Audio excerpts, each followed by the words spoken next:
Hey, Act One friends and families, Jason from Beat Sheet, and we're picking up this edition with part two of our interview with Barbara Nicolosi. Um, Fantastic interview. She talks about her personal challenges, the state of storytelling industry wide, and the hope for Act One and the future of Christian filmmaking. So listen all the way through. She's got a lot of great things to say, and she'll challenge you if you pay attention and listen. And she doesn't pull any punches, which is what was great about this interview. So hope you enjoy. Thanks.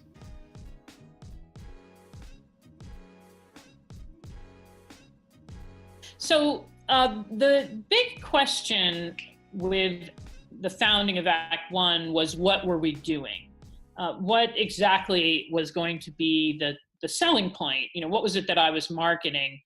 And so I was interviewing a lot of these people who were writers, Christians in Hollywood, writers and producers. And every time, so I had these 30 letters, people wanting to be part of it. And then there was the broader board of intermission. They were all industry professionals. And I was having lots of lunches with people and listening to them about what's the problem? What is the problem with Christians in this industry? What's the problem in the industry? What should we be? And, people had amazing things to say, but it seemed to me that when I honed them down, the four things that were missing in Christians coming to Hollywood was artistry, professionalism, community, and spirituality. So those four, artistry meaning the beautiful, that we didn't know how, we didn't know what mastery of craft looked like. The work that Christians were producing was not beautiful. It was banal or ugly. It wasn't coherent. It wasn't whole. It wasn't radiant. It wasn't harmonious. It failed technically. This was a big problem. And so it was like, okay, well, that has to stop. We're going to give a program that trains people in excellence and storytelling, visual storytelling. And then professionalism. Christians had a rap of, every Christian that I met with had Christians who had guilted them into doing things or tried to get unworthy work advanced just because you were a Christian, or, the stories were legendary of Christians having the worst ethics in Hollywood, and treating people the worst, but just not giving any attention to professional standards. That Christians thought we have different rules. Why should we have to write a well with good spelling? God doesn't care about spelling, so so it would be stupid stuff like that. So this lack of professionalism was another thing that everybody was very intent that we correct. And then community, this question of everybody being alone and all the dangers that could happen to a young believer who wasn't plugged into a network of other believers for mentoring, but also accountability, encouragement, et cetera, helping each other get started, having a sofa to sleep on when you were pulled into town, having some people who knew your name so that you could move here and not just be anonymous. When I got to Hollywood, I knew no one. And most of us in my generation had that same story. We knew no one. So when people come in through Act One, they know, 50 people right away, and a broader community of 1,200 or more.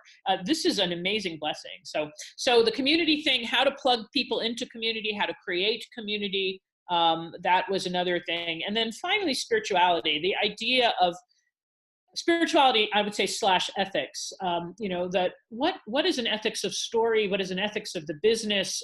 What are the specific spiritual challenges of this vocation?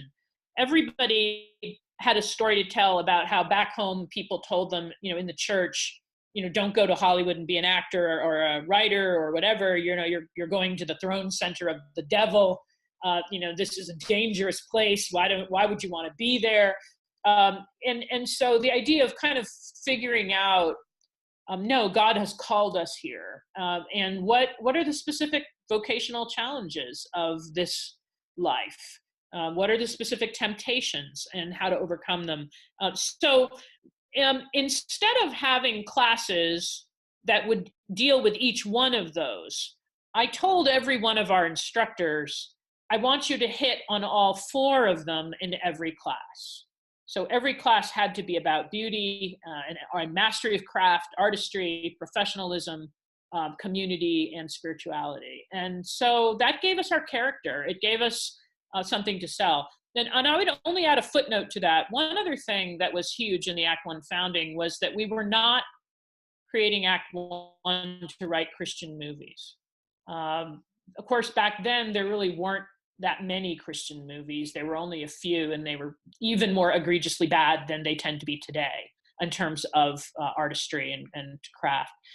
But we really, really wanted Act One to be a training program for people to enter into the mainstream entertainment industry, not go off and write stuff for the choir, especially kind of to add more kind of banal fodder to the choir. So I know that's changed now, and in some ways that priority has probably changed because the industry changed. There weren't Christian divisions at film studios. This was all pre-Passion, pre-Narnia days, and those movies, the Tolkien movies, changed everything. But that was our initial founding idea: was we're not creating people to sing for the choir. We are creating people to go and be, leaven in the lump of mainstream Hollywood. The Christian film thing has become much huger than any of us foresaw when we founded Act One. Nobody ever imagined that there would be divisions at all the major studios that would be interested in Christian projects.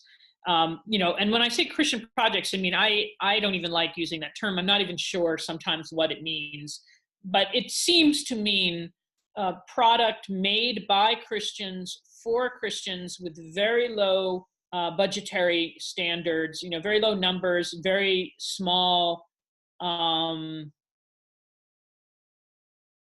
small scope. Movies with a very small scope made by Christians for Christians that are not in any sense meant to challenge or stretch or be in any sense provocative about faith. They are meant to affirm the believers where they are. It seems to me that's the definition of it, and I'm not happy with that. I think that when you look at great writers who were Christians of the past, thinking somebody like a Flannery O'Connor. I did my doctoral dissertation on O'Connor's Haunting Moments, which is something that would be a familiar title to some of the Act One alumni. It was a talk I gave for years. But O'Connor's stories, they read as regards people of faith, like devastating perp walks, where we'd kill ourselves except Jesus loves us, It's like, they're not rah, rah, rah, Christians are fun, or Christians are nice people, it's much more gritty than that, and they force you as a believer to say, wow, what a hypocrite am I, how am I not what I should be? Very, very challenging stuff. I would love to see Christians writing that kind of work for the world that would say, wow, this journey of faith is a gritty, scary, unsure thing, but I have to do it. I have to be on it. Instead, most of the time they're very lightweight, and that's the wrap. Having said that, how has it changed? It's undeniable that the technical quality of Christian filmmaking has gotten better. So used to have glaring problems in things like uneven sound, terrible production design, terrible acting. These technical aspects have become much improved. People don't laugh at Christian films for their technical flaws the way we used to. So that's good. In terms of storytelling, however, if you asked me, are the stories richer? Are they more layered? Do they have more subtext? Do they have more imagery? I have to say no.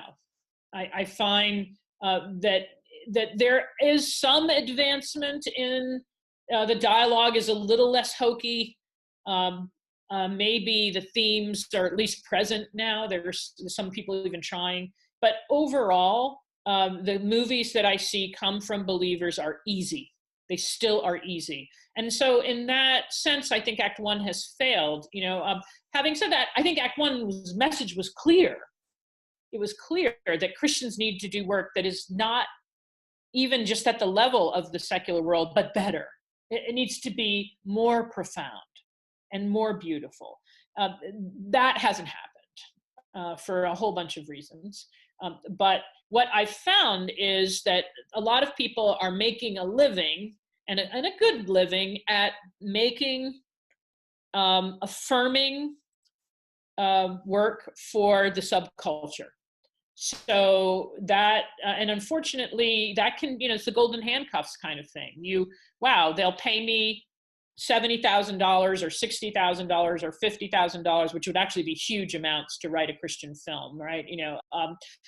To write this little movie for a $2 million movie. And you know what? That's good money for me, and that's what I'm going to do. And then I'm going to write 3 or 4 or 5 of them, and the budget's going to be 2 to 5. And that a lot of our most promising young people, to me, are kind of stuck in that world now, because it's not lucrative, but it's a good living. It's a living. And so I'd like to see us get back to trying to create stories that would not just go right, direct down the pipeline to Pure Flix, or one of the small Christian shingles. I'd like to see, but I've tried myself with some projects with different studios, and it's extremely hard because they have those divisions now. If we wrote Chariots of Fire today, it would be shuttled over to the little cheap Christian division. That was a major project for Paramount Pictures, but today it wouldn't be. Today it would be in the Christian division. And so it's kind of a weird thing. These Christian divisions look like they've helped us by giving an outlet and a chain of distribution to movies for the Christian community. But will they let us become more beautiful, more profound? I don't think so. I think they won't let us cross over very well. So people are going to cross over to us, and then you're going to have a movie like I Can Only Imagine, which production design is good and looks good and it sounds good, and it's story-wise, it's okay. I mean, it is what it is. It's okay. It's the best of the lot, I think. But is this movie ever going to really make the industry say, "Wow, that deserves award consideration"? Like, no, because it's too easy, And so that's been the great consternation of my life here, that Christian work in story is marked by being easy. It shouldn't be, and yet we're kind of there. So, but the good news is at least we're not being laughed at in the same way anymore, because we've gotten our technical act together. That's a step forward. What we need is a genius to emerge, somebody who has God in their heart and who also has a much more daring, visionary sensibility as a storyteller. So now, one other thing I want to say, I don't think Christians at all are the only ones who have bad storytelling right now. And I think that the industry overall has become, is really wounded in this area, much worse than when we started Act One. When we started Act One, we were closer to the Indiana Jones days. 1998 was closer to the kind of heyday of the blockbuster, when they were actually worthy. Now we've been in the throes of this just recycled kind of the superhero, recycled blockbuster thing that has just subsumed storytelling at the studio level. There are so few other kinds of stories being produced. There was a thing when I came to Hollywood called a spec market, and that existed even in the early days of Act One. I'm going to say the first 5 to 10 years of Act One, there was a spec market, which doesn't exist anymore. People would go in and pitch a new idea that people didn't already know, that wasn't based on previously published material. And there was an openness to that. Extremely rare now to see a project like that get a serious look. And then, so everyone wants to know, well, what about the advent of the indie world? Because that was really just dawning when we started Act One, and we all thought that's where we're all going to go. If you had asked me in 1999 where Christian writers were going to go, it wasn't going to be to a Christian niche. I didn't even have the slightest idea of that. No, the idea was, we're going to go into the independent sector, and then the studios will pick up our best work. So we're going to be funneling all these young people into the indie market. It didn't happen like that for a whole bunch of reasons. And I think that the indie markets need to be art house level premium content. It scared away a lot of what would have been a place where Christian writers could have gone. But it's my friend had a series idea, and she was at HBO, and they said to her, so where's the premium content in this? In other words, where's the naked women? And and that kind of kills the thing. And I think that on the indie side, a lot of that took over there. It became, so I had a project where the complaint was, this is an art house movie, but it doesn't take enough risks. So what do they mean by that? It needed more premium content, and I didn't want to write that. So there we are. So anyway, I'm not sure in terms of asking me where things are. I think there's never been a greater need for a program like Act One transcending the Christian community, because the secular community doesn't know how to tell a story anymore. In a way that it's very egregious. I remember watching all of the Oscar-nominated films last year, and my critiques were terribly unrelatable character, no development. That isn't an ending. That came out of nowhere. That was unmotivated. Like, my critiques were all, this is bad storytelling. So the secular side isn't doing any better than the Christians are in terms of story. So if our stories are soft, the seculars, they're incoherent too often. Not all the time. There is some good work, but it's amazing to me how much isn't coherent as story. It's like, wow, that needed another 2 or 3 giraffes. I can't believe that went ahead. And I find that more and more common. The question, are we supposed to be focused on creating a generation of young filmmakers who can make a living, who are Christian? Or are we supposed to be focused on producing a generation of young filmmakers who can make a difference? And I can't take credit for saying that, because you said it better, and I'm just rephrasing it here. But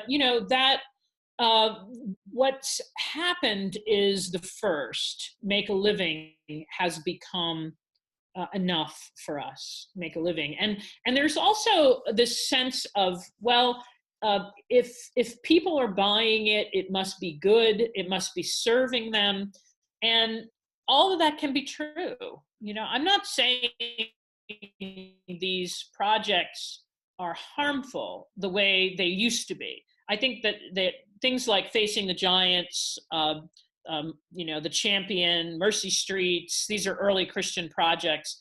The Omega Code, these were actually detrimental. They made Christians look stupid and sloppy. This new generation of films doesn't do that. It just makes us look easy and irrelevant.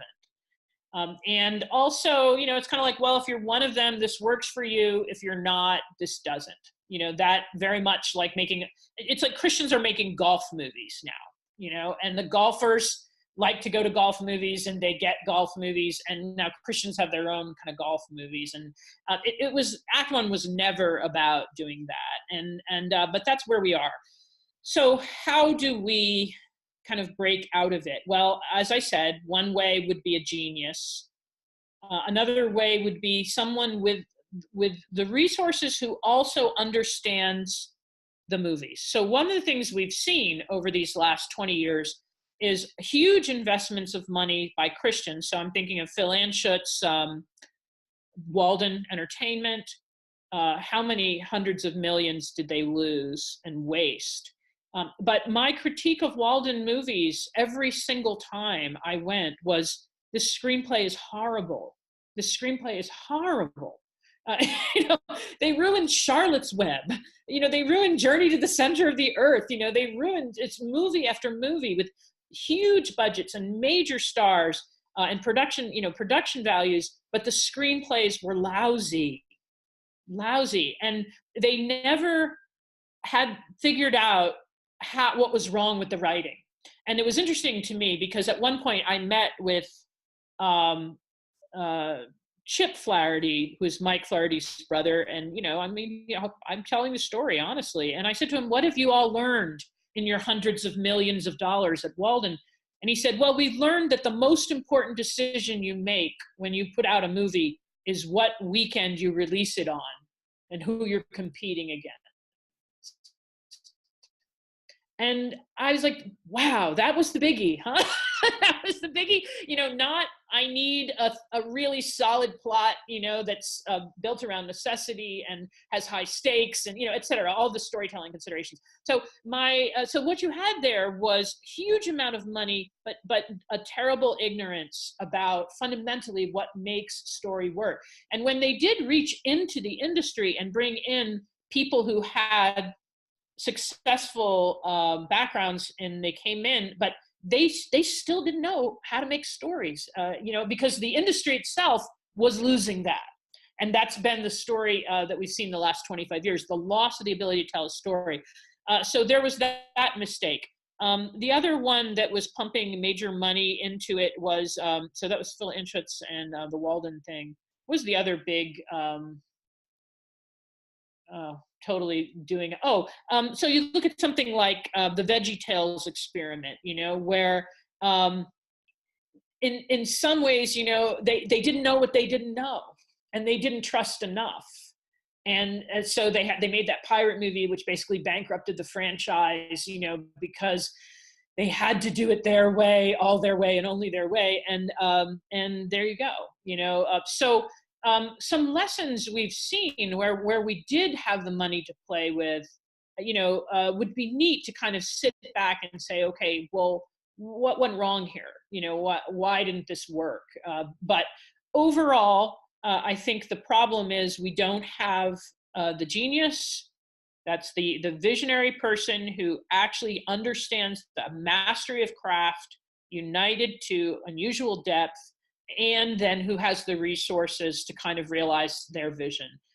That person we haven't found in our community yet. And until we do, there's not going to be anybody to set a new benchmark. And I think that when that person emerges and they make that beautiful spiritual film, then the people like the Pure Flixes will have to change, because now there's a new act in town, and it's like, oh, this isn't banal.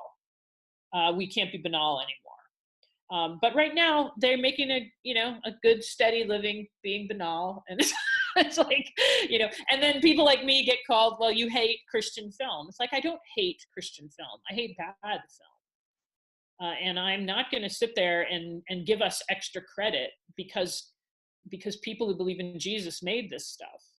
I find it very hard to sit through. But in fairness, I find it hard to sit through a lot of secular film right now too. So it's all broken. I'm not sure. I don't know what the answer is right now, but I do think Act One could be part of the answer still. If you want to know, I don't think Act One has run its course. I think that Act One is needed not just for Christians now, but for everybody. I'm going to say that again. There's never been a need for a focus on artistry and excellence and professionalism in this art form than there is now, and a special spirituality and community. I think the brand of Act One has never been more relevant. What happened with me was after I left Act One in, I guess, like 2008, I wrote for screenplays for a number of years. I wrote 8 screenplays, features, and I wrote a couple of documentaries. Of those, one went all the way, and it was so bad what ended up happening to it that I had to take my name off of it. It was a movie that ended up being called There Be Dragons, directed by Roland Joffe, and it was just so disgusting what they did to the screenplay that I took my name off of it, which he was happy to do. He wasn't going to give me credit anyway, so there you go. And then the next one is a movie called Fatima, which I wrote in 2009 and just was shot this fall in Lisbon. But now, in order to get the thing funded, the production company has they brought in 2 Italian writers. One of them doesn't even really speak English, and the other one not well. And they're not Christians. And so they've rewritten my script mainly because they needed the money from the Italian production company, the European production company, and they wanted it to not be so Christian. So I don't know what that one's going to look like either by the time that comes out. What I've learned is that killing yourself writing screenplays for people that have just enough money to pay for the script is a terrible way to live. It's very destructive, because I've written a whole bunch of scripts that are just going to go nowhere because the production companies, the people who kind of got them made, they didn't have the money to execute them. And so there's a couple that are beautiful, but I don't think they're going to go anywhere. So one of the things I do now when people call me, I just had one this morning. Someone wrote me, would I like to be involved in writing the script? And I said, do you have any money? And she was like, well, no, not yet, but we'll get it as soon as you write the script. And it's just like, you know what? No, you won't. And so, get it and come back. And we've been singing that song for a long time. But I do think this problem of we don't have the resources still on our side, and there's just so much people being exploited, and the dream factory is running alive and well on the sweat and labor of a lot of good people for many years. And there's an ethical concern there, there really is, but there's no spec market anymore. So I don't know how a screenwriter is supposed to do what they do right now. It's an odd thing to train people for. Okay, what else am I doing? So I got hired, I started doing education years ago. I was doing a lot of guest lecturing. I was on the faculty of the graduate school in screenwriting at Pepperdine. And then I got wooed over to Azusa Pacific University to start a studio project for them. And then I was teaching in their film school. And then they founded a new honors college. And now I've been teaching in the honors college at Azusa for 5 years. It's a great books program that stresses writing. What I figured out is it's much easier to teach people how to do screenwriting who are deep and have deep thoughts than it is to teach people who know how to screenwrite how to have deep thoughts. So much easier to teach them film grammar than it is to give someone big ideas. So I'm hoping to identify some young people through this program who would be worth then kind of taking to the side and helping them make their next steps. And that's what I've been doing.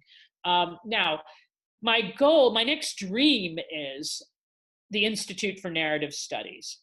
And I see this as being a factory to put out people who have a humanities-based, kind of integrated, undergraduate and then graduate school degree that would train storytellers in all the different genres: playwriting, movie writing, screenwriting, novel writing, short story writing. But they start with this core of what is story, and the great stories of human history and the great myths and why and how they work. A really kind of very strong humanities-driven program that would help reset people in the tradition of classical storytelling, and then give them everything else Act One gave, a spirituality and ethics, kind of a community mentoring aspect, etc. I think this is very needed. We need an Iowa Writers Workshop for people of faith. who want to tell stories of faith and do it in an unmolested way. And so I'd love to start that. So I'm shopping around this idea to universities, Christian universities, and I've gotten some interest. The problem is everyone wants it funded ahead of time, so they say to me, okay, come to us with $2 to $5 million and we'll let you do it here. And it's like, yeah, I don't have $2 to $5 million, but somebody does. And I think if I keep beating the drum, I do think that it's it could help be an answer.